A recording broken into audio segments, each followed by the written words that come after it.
magpainit muna tayo dito sa sun mga day dahil napakaganda po yung sun natin today. Maaga pa siya masyado mga day, mga alas 5:30 yata ngayon. Ano pa yan, may vitamin pa yan siya mga day, hindi pa yan siya mainit na kaya medyo open tayo ng ating mga kalamnan mga day para magkaroon tayo ng vitamin E ba yan? Ambot. Kaya mamaya na tayo mag-use ng cap at saka yung ating shades pag uwi. Kasi medyo mainit na talaga yung mga day. Ito masarap pa siya na init mga day. Parang ang sarap niyang papasok dito sa ating kalamnan. Ito mga day, wala nang sigbing mga day dahil ayan na nagpainit na tayo mga day. Diba yung sigbing mga day, tako sa init mga day. Kaya let's fight for this. Let's fight for our blood. I need your blood. Diba? Kaya yan. Yung bahay namin mga day, yung lugar namin napaka-probinsya mga day. Ayan. Dito po tinatanim yung mga vegetables like kalabasa, talong, retos, cabbage, yung lahat ng mga veggies mga day.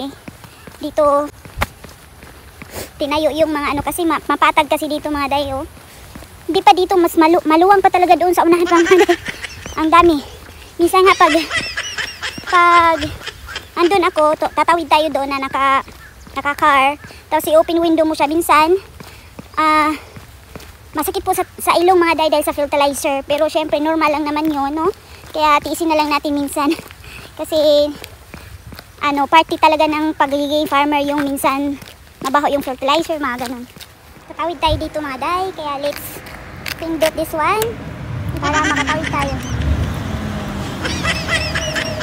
Diba? Urong na sila mga day. Ayan, umuro na yung bus.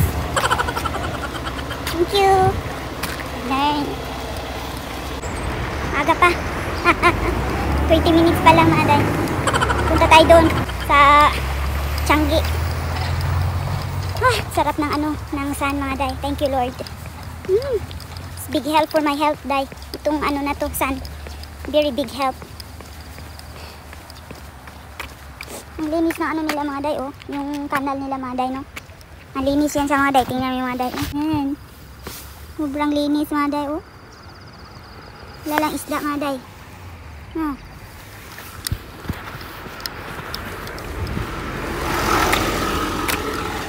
Cooking pa rin tayo mga day. Kaya yan. Sana man lang no, yung sinasabi ng doktor na bawasan yung pagkain ko. It doesn't mean naman siguro na gusto nila akong papayatin. Iyon pa naman yung ayaw ko mga day. No? Ay, ayaw kong pumayat Lord. Nagpapataba nga ako eh.